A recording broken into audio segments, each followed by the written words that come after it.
You know the drill by now. We got to let the stream breathe for just a second here. Make sure that everything is nice and stable all across the YouTube platform. What's going on, Broncos country? Welcome into this Denver Broncos Syndicate live stream of your 9-5 Denver Broncos versus the 8-6 Los Angeles Chargers, live from SoFi Stadium. The stakes could not be higher for this game, Broncos country. If the Denver Broncos win this game, they will officially punch their ticket to the playoffs for the first time since the 2015 season. The last time the Denver Broncos made the playoffs was the Super Bowl 50 season. We are in the second year of the Sean Payton era, the first year of the Sean Payton Bo Nix era, and this team has taken massive strides. They have made so much growth since they had started this operation here with Sean Payton, and this is what is all culminating to, Broncos country. I am definitely nervous about this game. There is no doubt about that. The Chargers already beat the Broncos once this year. The Broncos have been playing some questionable football these last couple of weeks, but they have found ways to get the job done against inferior opponents. The Chargers, in terms of opponent level, are about on par, if not slightly better in terms of talent, than the Denver Broncos. I'm nervous. There is no beating around the bush. The Denver Broncos have to play almost perfect football. They cannot afford to make too many mistakes in this game. If they do, they are not going to be able to win tonight. Let's go ahead and start saying hi to some people here. We got Kevin Broncos Vines in the house. Good to see you, Kevin. Hope you are doing well. He says first. Bronco fan 99, as always, in the chat saying this run game needs to come alive tonight. David Yunkin. Watson is active today. Blake Watson, the Broncos practice squad running back. He could potentially be a guy who could provide some juice to this Broncos run game. We will break that down in just a second. Bronco fan continued, I need to see more outside runs. Stop running up the middle. Plus, Bo needs to test those corners. They do need to test some of the Chargers' corners. They've got a couple of injuries in the secondary, but there's one guy in particular that Bo Nix needs to stay away from because he could make the Broncos' life trouble if Bo Nix were to target him. We will break that down a little bit further. Us, as media and as fans, we're nervous. That's just nature of the beast, but the Denver Broncos, they know what they have to do in order to win this game. They have to be able to go out on the football field tonight, and they have to be able to control their nerves, control their anxiety, and put out their best performance possible, because this Chargers team, they have been falling victim to the phenomenon known as chargering over the last couple of weeks. They've been struggling to run the football without their starting running back, J.K. Dobbins. They've had some issues on defense as well. Baker Mayfield and Mike Evans carved them up on Sunday in that game against the Tampa Bay Buccaneers. So the Chargers are not playing their best football. The Denver Broncos are looking to take advantage of that. David said, but the Chargers beat the Broncos when they were still coming together. That is very true. Not only were the Broncos still coming together as a football team when the Chargers defeated the Broncos in Denver Week 6, Denver also kind of got out to a bad start early. They had an early turnover. The first defensive snap, Pat Surtain leaves the game with a concussion. They never really had a chance to get acclimated in the game before it got away from them. The hope is that they will be able to avoid that in this game, get out to a much quicker start than they have in previous weeks. The Broncos have still kind of struggled getting out to early, fast starts. Last week against the Indianapolis Colts, they got out to a 10-0 deficit. Anthony Richardson with a rushing touchdown. Bo Nix throws an interception on the first offensive possession. It just was not pretty enough. So the Denver Broncos, first and foremost, are going to have to find a way to not have those opening drive jitters, those first couple of drive jitters where you're just not playing sound fundamental football. Herbert is hurt with an ankle injury. Let's test it. See how mobile he really is. That is definitely something the Denver Broncos will look to do. We will talk about that in just a second.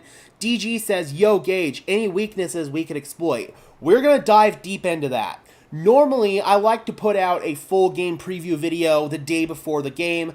Given that this is a Thursday night game, there wasn't a whole lot of time to do that. So I got all of the data together this morning, and we're going to go through the Chargers roster like we normally do in our game preview videos that we put out the day before the game. So without further ado, let's go ahead and transition into that and bring in this Chargers roster courtesy of our lads. Sorry if I seem like I'm ignoring the chat for the time being. I just cannot see the chat when this screen is up. So, Greg Roman. And it all starts off, of course, with Justin Herbert.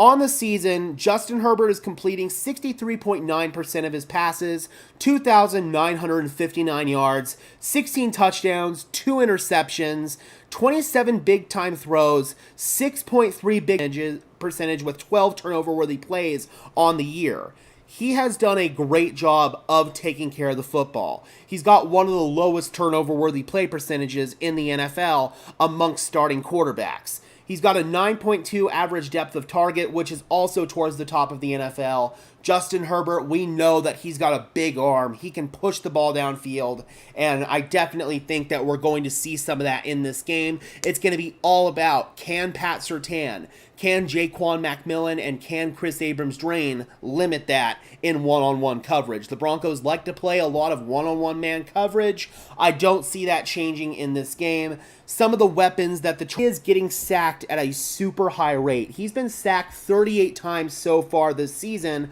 which is on pace for the highest sack total of his entire career. He's got a 24.2 pressure to sack percentage, which is the 7th worst in the NFL. If you can get after Justin Herbert, you can really shut down the Chargers' offensive production through the air. When he's kept clean on the season, he completes 68.5% of his passes, 2,313 yards, 13 touchdowns, no interceptions, 18 big-time throws, and 4 turnovers. The Chargers offense can start to sputter a little bit if you get pressure on Justin Herbert. Part of that is because of the injuries that he's been dealing with. He's hit his mobility quite a bit. The big thing for the Broncos here, though, is how do they want to generate this pressure? Do they want to generate this pressure with a 4-man rush, or do they want to generate this pressure with less than 4 or with more than 4 guys? When Justin Herbert is blitzed, he has 16 total sacks on the year. When Justin Herbert is pressured with 4 or fewer players, 22 total sacks. So the Broncos may want to only send 4 guys and drop extra guys back in coverage and hope that you can win your one-on-one matchups up front with guys such as Nick Bonito. Additionally, the Chargers have really struggled in these last couple of weeks to generate a consistent run game like we've talked about. And that is because Gus Edwards is their starting running back now that J.K. Dobbins is out for the foreseeable future with, I believe it's an ankle injury. And Edwards has not been productive this year. 3.4 yards per carry, 87 carries, 297 yards, 2 touchdowns, no big runs. He's got a long run of 12 yards this year. Kamani Vidal has contributed a little bit in the run game for the Chargers, but his main contributions have been through the passing game. He actually had a receiving touchdown on a wheel route against the Denver Broncos. 33 carries, 107 yards, 3.2 yards per carry, no touchdowns, no big runs from Kamani Vidal. So it's been really a struggle for this Greg Roman offense, and Chargers just have not been able to do that over these last couple of weeks. It's been mostly through their passing attack. The Broncos are going to have to find a way to stop Ladd McConkey in this game if they want to cool down the Chargers' pass. We started to do that, and we saw a lot more success on the defensive side of the ball.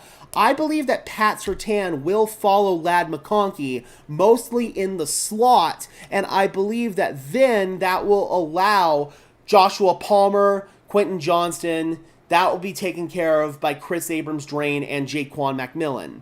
But whenever we're in the red zone, I do believe that Pat Surtain will be on Quentin Johnston because Johnston has its 8 receiving touchdowns through the air this year. I do believe that Quentin Johnston does have a chance to potentially make an impact if the Broncos don't take care of him in the red zone. So in the red zone, the problem is they could do what they did last time with linebackers in coverage. That is very true.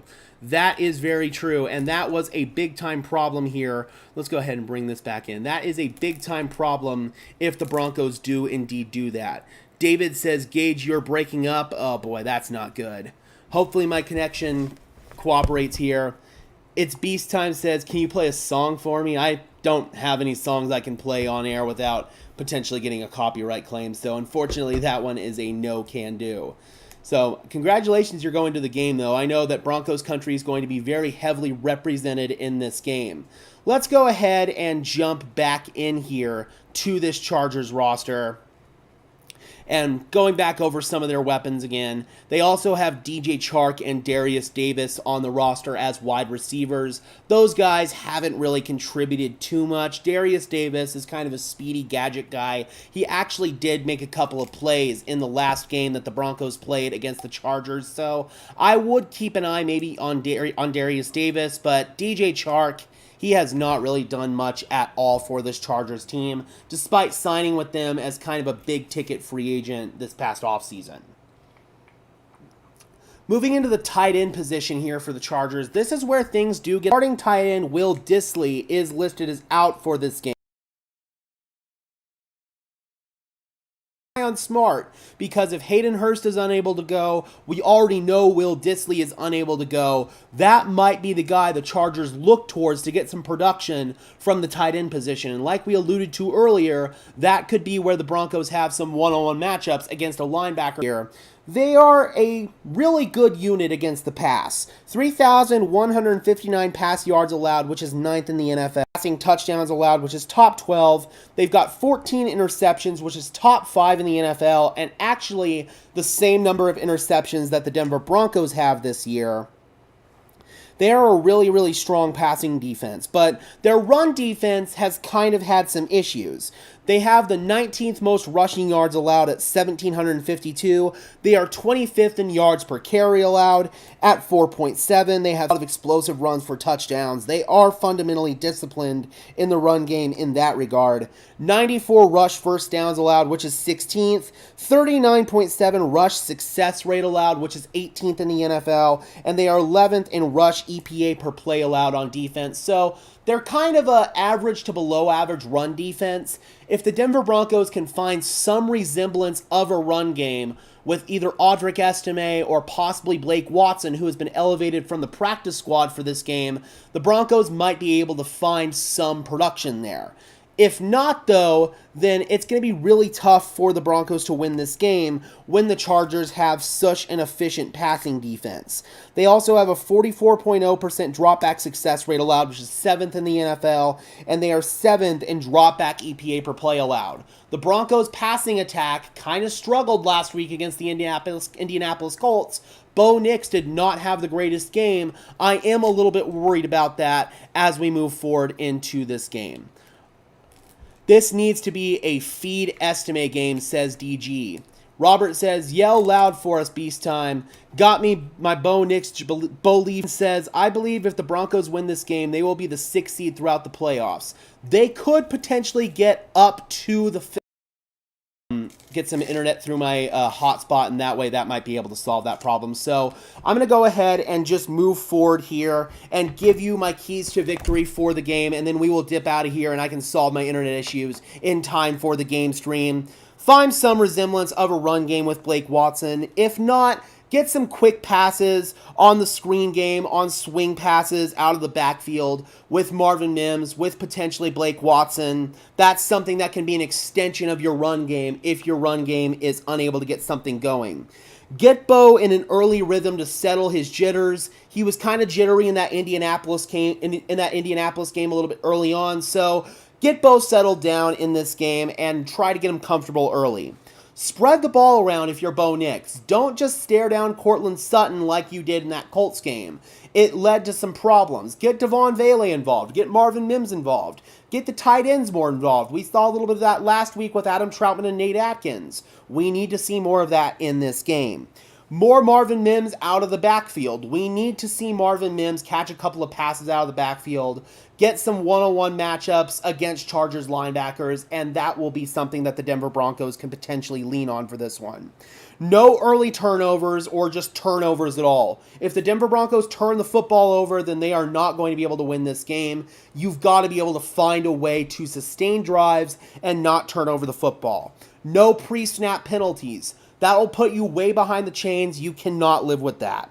Get pressure on Justin Herbert. Make him feel uncomfortable, especially as he deals with these lower body injuries. Try to win your one-on-one matchups up front. If you can get some interior pressure, especially with Zach Allen, DJ Jones, Malcolm Roach, and John Franklin Myers, that could be good news for the Denver Broncos.